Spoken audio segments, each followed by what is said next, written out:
Welcome to A Slob Comes Clean, the podcast. I'm Dana K. White. I blog over at aslobcomesclean.com. That is where I share my personal deslobification process. As I figure out ways to keep my own home under control, I share the truth about cleaning and organizing strategies that actually work in real life for real people who don't love cleaning and organizing. Thanks for joining me today. This is podcast number 279, and I think I'm going to call it Why Your House Looks Messy. But don't be offended by that title, okay? So this is based on something I've been thinking about because of my own house.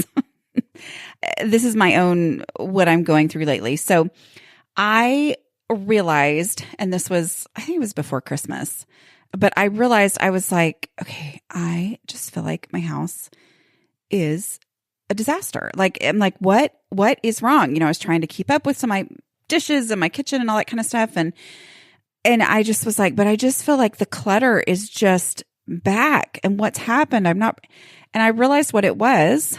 And it just reminded me of the huge impact of procrasticlutter. I know.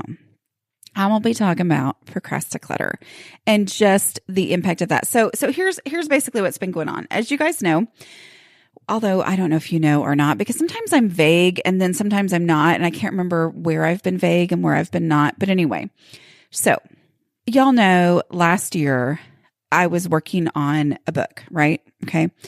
I am still working on that book, but there's been a wrinkle in the plans. Anyway, so I was working on a book that is basically, my heart in a book, and it's one that is not under contract, and I wanted to get it done before I actually pitched it to my publisher and all that kind of stuff. Anyway, so that was the one. I think back in November, I had run quite a few different strategy sessions for like weeks because I was going and working so hard on that book. And I mean, it's almost done. And then a wrinkle got thrown into the plans by my publisher actually asking me to write another completely different book, which is not as overwhelming, but it's going to be fun. Anyway, so that one is in the works, which means I could have 2 books coming out next year. Who knows? One of them, yes. The other one is still, anyway, but it's also one that I've been thinking a lot more about it as I've kind of taken a break from it. My brain operates really well that way. It's like I'm in the weeds and I work. And then I step back and I stop thinking about it, but my brain in the back of my brain keeps going. And so like certain things are making me, oh yeah. So I think it's ultimately going to be a better book that I've taken, this time off to work on this other book. Very confusing, whatever. Anyway, life has been crazy. Oh, and then we have that course, right? Remember the course? Which I just have to tell you guys, I don't recommend you get in the Facebook group if you're easily overwhelmed, because that is not the place for you. I've had to go in there because now I do question and answer videos in there for people who are in the course. And so now I had avoided being even in it because I don't like that kind of stuff. So don't feel bad if you're not in there. Like I don't participate at all. I just do my Q&A things, but now I'm in there anyway. But I have been hearing from our people, like so many of my people, that they are loving the course. And so I just want to make sure y'all know, I know here I'm promoting it and I wasn't actually even intending on that right at this moment, but I have to tell you, it's takeyourhouseback.com. It is available to join through the end of January. You'll have access for a year, but it will be several months before we open it up again. So anyway, just letting you know that. So that's just one more of the things that are on my list. And y'all, yes, I take on things at different times, and then I kind of, dig my heels in and go, I'm not taking anything else on, whatever. But I also do I think it's my personality to enjoy, to get a little bit of, like, I get kind of jazzed by having a lot going on sometimes, and other times then I rebel against it. So whatever. The deal is I got behind on laundry-ish. All right. Basically what happened was my family took over laundry, which is great and amazing, but they don't do it the way that I do it. All right. And that's fine. Like, I mean, like, as I tell everybody, because one of the questions that I get all the time is, what about the other people in my house? What about my husband not doing things the way I want it to do? Or my husband does this. And I'm like, okay, well, if he's doing the dishes, he may be doing it differently than you. Like, you probably have had to come to a point, just like I had to come to a point, which I resisted so hard, of realizing that if I will, fold clothes as I get them out of the dryer and put them away immediately, I am so much better off. You guys, I resisted that forever. And so for me to expect that my family members who are now doing their own laundry, which, I mean, they've done it in different, they would do them in the summer because I'd be like, okay, guys, y'all have to learn how to do this. So everybody knows how to do it. But I don't mind because for our home to function at its best if we just have the system and I am willing to do it. Okay. But they've taken it over. That's great. But because of that, things are not getting folded and put away, that stage of it, which we've got clean clothes. Yay. They're not getting folded and put away. What happens when that happens is that the house starts to just feel so cluttered. And it's because it's procrasticlutter.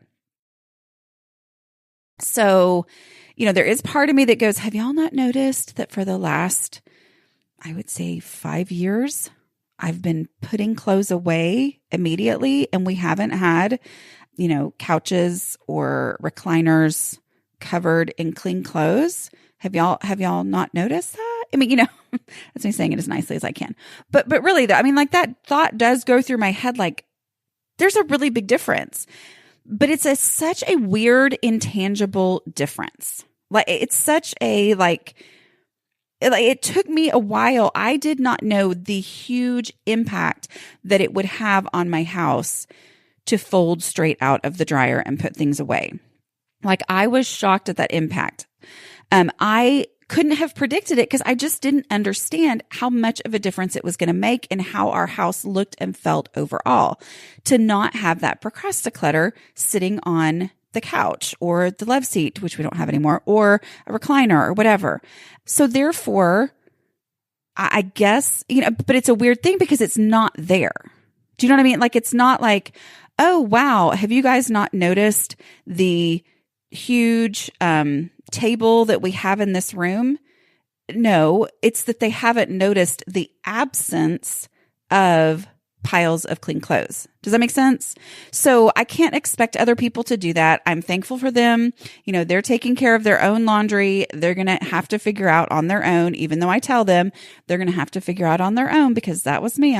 They get their hard-headedness from me, that it really does go better if you will just put everything away immediately. But anyway, so my point is I was starting to feel like my house is so cluttered. What in the world is going on? I haven't been bringing in more stuff. And it was because of laundry. It was because of not finishing that last step, even though we had clean clothes, even though there was, not as clear, but there was still a system for keeping clothes clean. Not having that last step meant there was a lot of procrasticlutter everywhere, and it made the house look messy and feel messy. And it was very, very frustrating. Okay. And I'm saying it like it's in past tense. It's not completely in past tense because I'm still working on this stuff and they're still handling their own laundry. But what I have learned, or what I have tackled, is just realized, oh, it's the clothes. I think I even realized this as I was talking to somebody in one of their strategy sessions that I'm not for sure I have actually aired yet. So whatever. Anyway, either you've heard it or you're going to hear it at some point. But I mean, that was me. That was me realizing this is what's going on. So let me tell you, and sometimes I know Maddie's always like, Dana, don't apologize for repeating things. And I'm like, I know. I'm not really apologizing. I'm just kind of acknowledging that I know and I'm not clueless that I'm repeating. But anyway, I don't know if I've told you guys this story before, but when I did the 5-day clutter shakedown, which is a video course, which happens to be half off right now if you want it. But anyway, when I did that, Linda, one of my assistants, she gathered up, I said, I need some clutter pictures to send over to the guy who was doing the videos, editing the videos for me. And I forget what it was, but I think I was talking about something and I wanted to show clutter pictures while we're doing that. So I sent him all these clutter pictures that she got. And it was funny to me because he was like, well, all these pictures are just piles of clothes. And I was like, really? Because in my mind, they were just my messy house. But he is somebody who is, and this is a friend of mine, like super neat and super paranoid about everything always being in place. And he could immediately see it was just clothes. Like Now, not that it was just clothes. There were other things there, but he could see that the number one problem was piles of clothes. And in my mind, they were piles of overwhelm. Like they were just piles. And I'm like, oh my goodness, there's piles. Like these are messy pictures. They're pictures of piles, but really they were just procrasticlutter. So what I've been doing is I have these moments of, I'm like, okay, what procrasticlutter is sitting around here that I can go tackle? All right. I mean, I did this literally just before I sat down to do this podcast. I mean, I was like, my living room had a recliner, which happened to be the recliner I wanted to sit in, but it had a recliner covered in clothing, clean clothing. And I decided, okay, I'm going to go ahead and fold that. Took me literally, it was 2 loads worth. Took me literally, I believe, I did not time myself, but I'm thinking it was probably 18 or 19 minutes. It was less than 20 minutes. So and now my living room does not feel out of control anymore. There's still some stuff out of place, but it doesn't feel out of control because it was a big mountain of clothes on my recliner. So I'm saying, so why does your house look messy?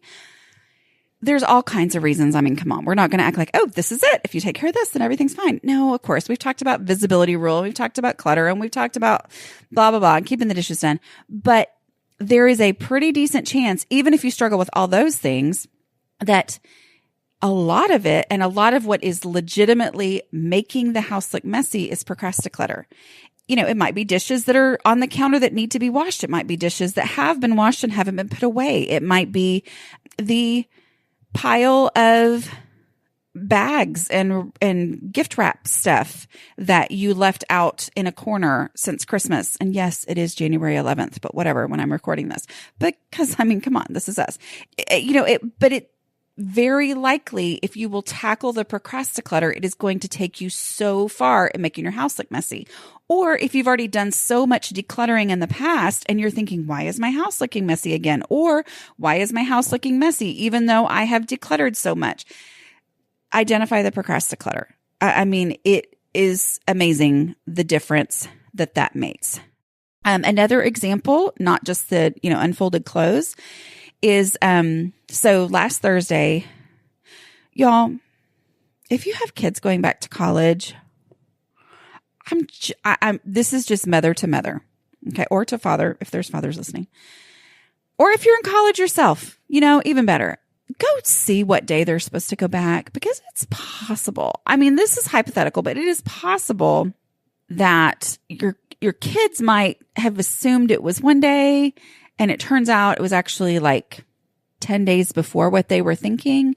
So it's always a good idea just to go check the website, right? Okay. Anyway, so last week we ended up kind of I had part of the new book, the one that was a surprise to me, was due. So I had that deadline just to make sure we're on the right track since we got a tight deadline. And anyway, so I've got that deadline. I found out that my kid was going back to school like 11 days before we even thought he might be going back. So there was that. And then there was, oh my goodness, we were going to have his wisdom teeth out during the time that he was at home. And now I thought that was going to be fine. And we were going to be able to schedule it for next week because they assured me that. And then anyway, so ended up having his wisdom teeth out last week. Why did I start telling the story? It was going to be so good. Oh, here we go. So anyway, so he was having his wisdom teeth out and on Wednesday, and then my cleaner came on Thursday. If this is your first time to listen to my podcast, welcome. Yes, I do have someone who comes and cleans my house every other week. I did not for the first 7 years of what I call my deslobification process. I always say that because I know, because I would have been the same way. Like, she talks about cleaning and she has someone who cleans her house and she doesn't have to clean her house. Y'all, you guys, I'm telling you what, I clean so much more because I have a cleaner come, but there's other podcasts that totally explain that and blah, blah, blah. Anyway, but yes, for 7 years, I did it all on my own, trying to figure out why I was this way and get my house under control without any kind of help. But she, you know what I found out, and this might be something to consider if you look into getting a cleaner. So I have one person who cleans my house, where I know I was talking to my best friend and she's got like a team of people that come in. So they're done like in an hour. Mine takes the whole day. And because she basically does a house every day, if a holiday falls on the day that she's supposed to come, then I am just out of luck. There is not a way to reschedule. Where my friend, if a holiday falls on the day that hers are supposed to come, then they like work in another time during the week. So it makes me a little bit sad when I found that out, because mine comes on Thursdays. Well, guess what fell on Thursday this year? Well, Thursday always falls on Thanksgiving, but it also just happened to be on the Thursday that she was supposed to come. And then Christmas Eve fell on Thanksgiving. This is the best podcast, you guys. Christmas Eve fell on Thanksgiving last year. It fell on Thursday last year is what I mean. Anyway, but we've got that. So I was behind, to say the least, anyway.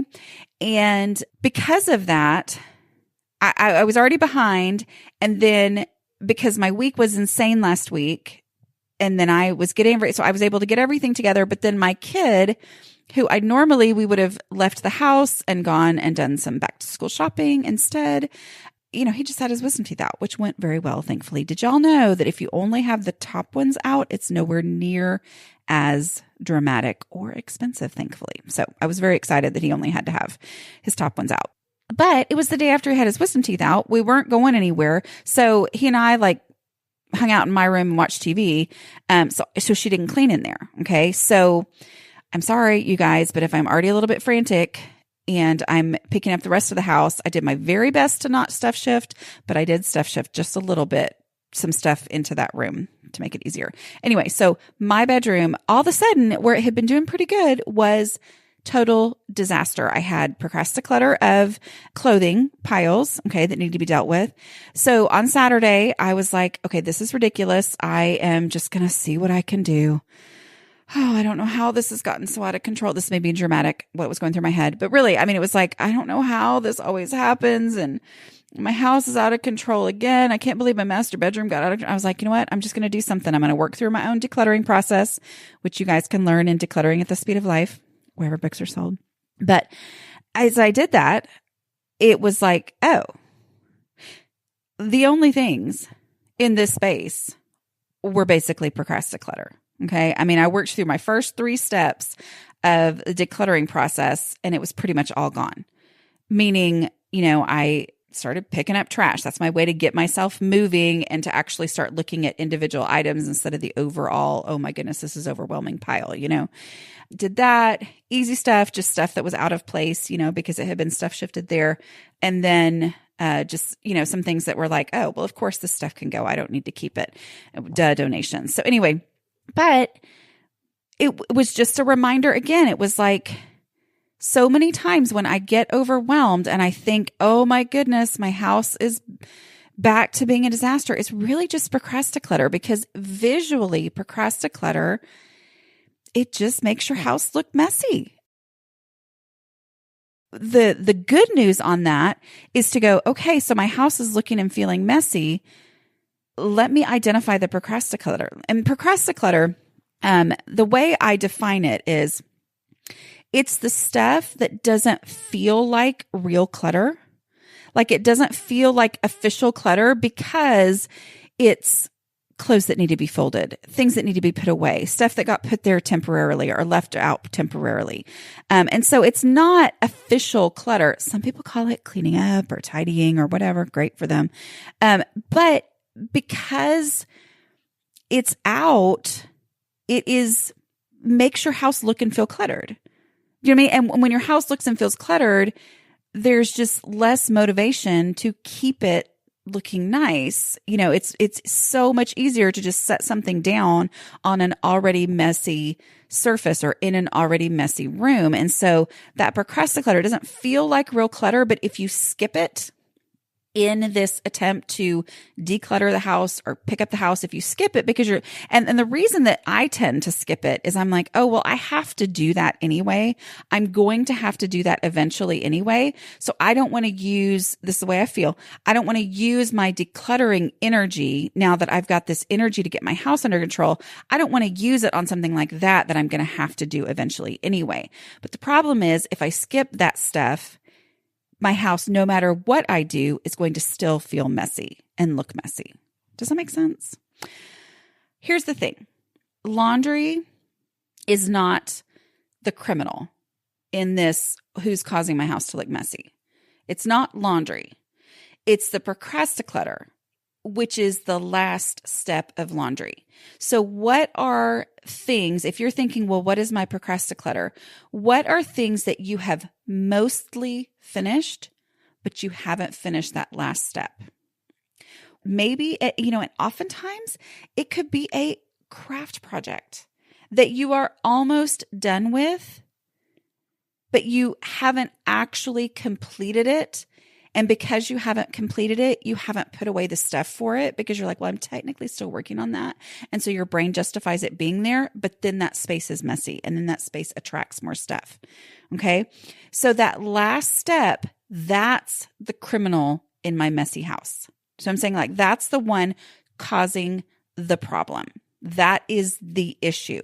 So just a reminder, here we are at the beginning of the year. It is January 11th. And I heard somebody say yesterday that, studies show, which, I'm always like, okay, what studies? I don't know what you're talking about. Studies show that most people abandon their New Year's resolution by February 15th. And I was like, oh my word, do y'all know how happy I would be if I could stick with my resolution until February 15th? Not that I have resolutions, but you know what I mean. But the thing I'm encouraging you on is routines. Establishing routines and working on them, attempting to complete the routine, complete the laundry routine. So I feel like this energy that we have at the beginning of the year is great for decluttering. And it's an energy of, oh my goodness, I've got to change things of how things run in my house. Decluttering is a great way to use that energy. Everything you actually get out of your house, not shifted into a different space, but actually out of your house is going to make your house easier to maintain. Your house is going to feel neater, stay neater. But I would say an even better, more lasting use of that energy that is going to last you throughout the year is to really focus on creating routines that actually work for you. Okay. Like work on figuring out laundry. If you are just convinced that laundry day, like I do, will not work for you, it does work for me. It works for a whole lot of people.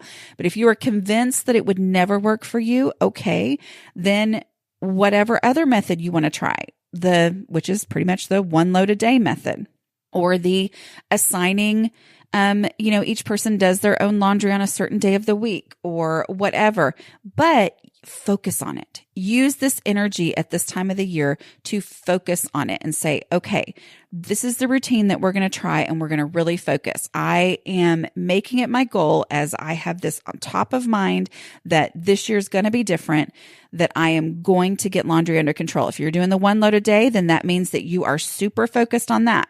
I personally, that does not work for me. I recommend laundry day because it really is a wonderful thing once you get it down. But use this time to get caught up on your laundry so that then you can just do 1 week's worth of laundry next week, because the first time you do laundry day is not 1 week's worth of laundry. It has no resemblance to what laundry day will look like in the future. You're catching up. But, doing that, focusing on it with the goal of fully completing this thing that I'm doing. So if you are doing the one load a day, focusing on it to where I am completing a full load every single day, not just rewashing. If you end up rewashing, try laundry day. It works so much better for those of us who end up forgetting and just rewashing the same load over and over.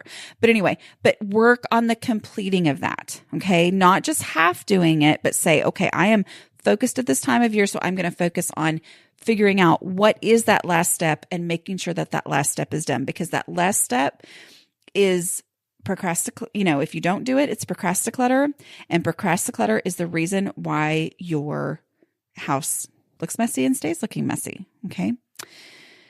That and all the other stuff, but it will never not look messy if you don't deal with procrasticlutter. Okay. All right. Just a couple of reminders about the takeyourhouseback.com, the course. I would love to hear from those of you who are taking it. I've really heard a lot of people who just absolutely love it, and that makes me happy. And also, if you'd like to know more about being a patron of the show, you can go to patreon.com/A Slob Comes Clean. We have a lot of fun over there. If you are, like, okay, this is my year, but I need an extra oomph. I need more support. That's a great place for it. We're all on the same page. We're all talking in the same language about procrasticlutter. You don't have to explain to anybody what procrasticlutter is as you're trying to figure it out in your own home. Everybody knows exactly what you're talking about because they all listen to the podcast. So anyway, also, I did a YouTube video. Who knows if I'll do more or not, but we'll see. Okay, I am going to stop there, and I will talk to you guys next week. Okay, bye.